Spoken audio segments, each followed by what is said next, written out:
Have you ever been in a situation where you felt completely powerless, where someone with a little bit of authority made you feel small? This is a story about a moment like that, and how it ignited a fire that no one saw coming. The stale office air tasted of defeat as Eleanor Vance knelt on the cold linoleum floor. Her 70-year-old knees ached in protest. Her gnarled fingers trembled, hovering over scattered white pages, the last hope she had for a dignified life after her husband's passing. Standing over her was a mid-level bureaucrat named Walter Finch. He watched with detached annoyance, an empty folder in his hand. What he didn't know was that this quiet, desperate moment wasn't just another Tuesday in a forgotten government office. It was the opening scene of a story that would end his career. Walter Finch cleared his throat, a dry, grating sound that echoed the emptiness in Eleanor's chest. "As I said, Mrs. Vance," he began, his tone devoid of any compassion, "the paperwork is incomplete. Section C, subparagraph 4. Your husband's employment record has a 2-month gap from 1983. Policy is policy. The decision is final." He didn't offer to help her up. He didn't offer a solution. He simply placed the empty folder on his desk, turned, and walked back to his cubicle as if she were a piece of furniture to be ignored. For a full minute, Eleanor remained on the floor.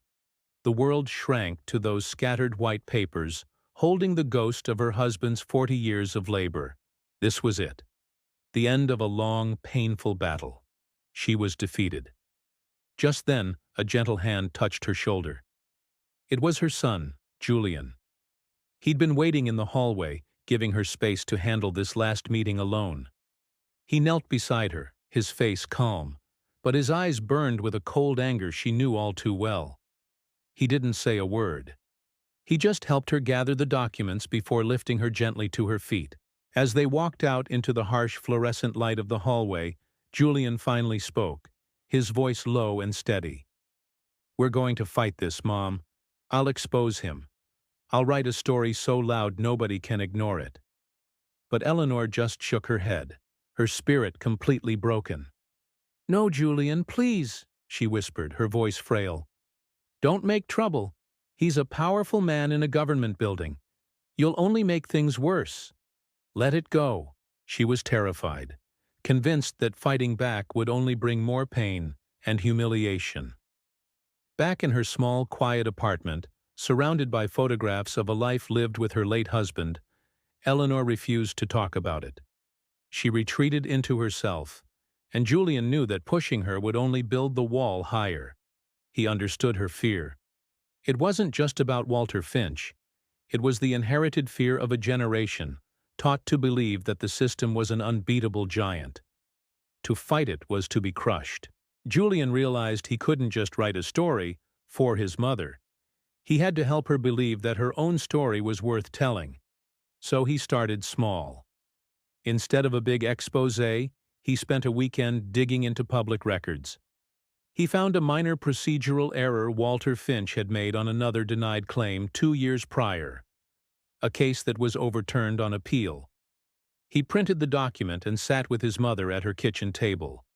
"Look, Mom," he said softly, pointing to the text, "he made a mistake here. The appeals board overruled him. He's not a god in an office. He's just a man who can be wrong." For the first time in days, Eleanor looked at the paper with genuine interest. A tiny spark flickered in her eyes. It was the first small win, a crack in the wall of despair. Feeling that flicker of hope, Julian took his initial findings to his editor, a seasoned and skeptical man named Peterson. Peterson leaned back in his chair, thoroughly unimpressed. "A clerical error from 2 years ago? Your mother's word against a department head? Julian, this is thin. If you go after a government agency with this, they'll shred you. Find me a smoking gun or drop it." The warning was clear. Julian's job was now on the line. Undeterred, Julian found another family who mentioned having trouble with Finch. He scheduled a meeting, hoping to build a pattern of behavior. But the family got scared. After he left, they called Walter Finch's office to report the nosy reporter. The next morning, Julian was called into Peterson's office. A formal harassment complaint had been filed against him by the pension department. "This is exactly what I warned you about," Peterson said, his voice grim. "The story is dead, Julian. Drop it now, or you're fired." It was a major setback. Not only was he no closer to helping his mother, but he was about to lose the career he'd built from the ground up. When he told his mother what had happened, he expected her fear to return. He expected her to say, "I told you so." Instead, he saw the spark in her eyes ignite into a flame. The thought of Walter Finch taking her husband's pension was one thing, but the thought of him destroying her son's future? That was another thing entirely. "No," she said, her voice stronger than it had been in months. "He will not do this." Her mind, now clear and focused, reached back through the fog of grief. She remembered her husband, frustrated after a phone call months ago, saving an audio file on his old laptop. "You never know when you'll need proof," he had said. Together, they found the file, a recorded call with Walter Finch's office. In the recording, a representative explicitly guaranteed that the so-called employment gap was not an issue and had been resolved. It was the smoking gun. Julian, who had also secretly recorded the audio of his mother's humiliating meeting with Finch on a tiny device in his pocket, now had everything he needed. He presented the evidence to Peterson. Upon hearing the recordings, Finch's callous dismissal of his mother, and the clear contradiction from his own office, Peterson approved the story without hesitation. The article, titled "The Bureaucrat's Burden," complete with the damning audio clips, was published online that evening. The reaction was immediate and overwhelming. By morning, it was the top story in the country. An internal investigation was launched, and Walter Finch was suspended. Within a week, facing mounting pressure from the public and other victims who now felt brave enough to come forward, he was fired. Eleanor Vance received a formal apology and her husband's full pension, with all payments backdated. About a month later, Julian was leaving a TV station after an interview about his follow-up piece. As he stood on the front steps, a man approached him. It was Walter Finch. He looked smaller, his suit was rumpled, and the arrogance was gone, replaced by pure desperation. He stopped a few feet from Julian and, to Julian's shock, sank to his knees on the hard concrete steps. "Please," Walter begged, his voice cracking. "They're talking about pressing charges now because of the other families.